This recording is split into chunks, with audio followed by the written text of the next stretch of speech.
बहनों और भाइयों, आपकी सेवा में गौंग तथा सब प्रेम नमस्कार।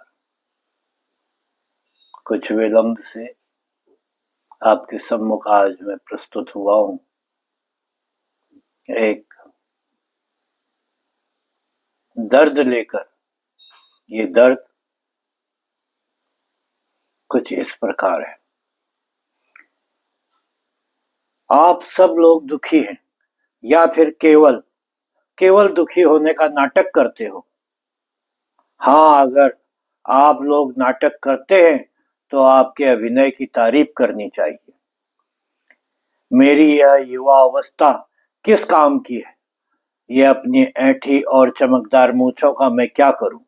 मैं सुडौल कंधे, चौड़ी छाती, ऊंचे कद काठी किस काम के हैं? मेरे सुडौल कंधे, चौड़ी छाती, ऊंची कद काठी किस काम के हैं? मेरी अदम्य साहसिता, प्रखर बुद्धि, सुंदर रंग रूप, अद्भुत सहनशीलता मेरे क्या काम आ रही है?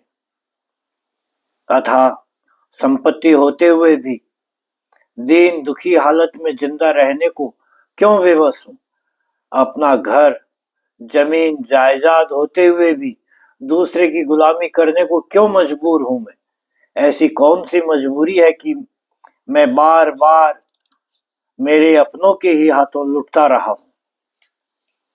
मेरे अगिनत ऐसे ही अनेकों मेरे दुखों मेरे अनगिनत ऐसे ही अनेकों दुखों और मेरे दुखों के कारणों को आपके पास या किसी के भी पास कोई समुचित जवाब है? बताइए। नहीं है, और आपने कभी मेरे को जवाब देने के लायक ही नहीं समझा। मुझे केवल 2 टुकड़ों का जरूरतमंद समझा। बात यही है ना? मुझे कभी भी स्वाभिमान से जिंदा रहने ही नहीं दिया, या फिर यूं भी कह सकते हैं कि आपने मुझे मरने भी नहीं दिया। मुझे चंद टुकड़ों के लिए तरसता और दर दर की ठोकरें खाते देखना ही तुम्हारे अस्तित्व पर का आधार है। मुझे चंद टुकड़ों के लिए तरसता और दर दर की ठोकरें खाते देखना ही तुम्हारे अस्तित्व का आधार है। और सच पूछो तो तुम्हारा जमीर मर चुका है। केवल अपने स्वार्थ और सर्वोपरि समझ तुम अपना ईमान खो चुके हो। बिना जमीर और ईमान के तुम केवल गिद्ध हो। जीवित पर हमला करने का तुम में साहस नहीं है।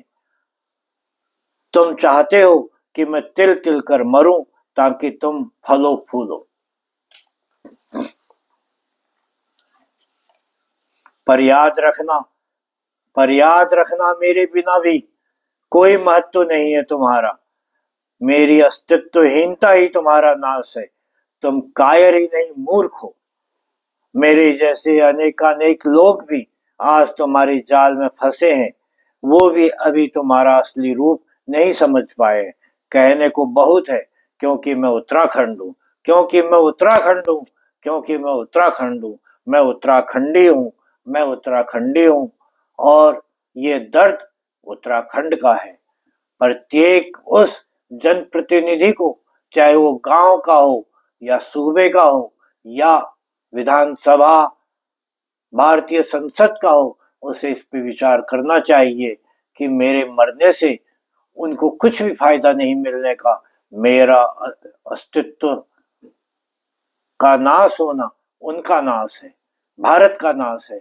भारत की सीमाओं को असुरक्षित करना है। आप सोचिए और विचार कीजिए। धन्यवाद।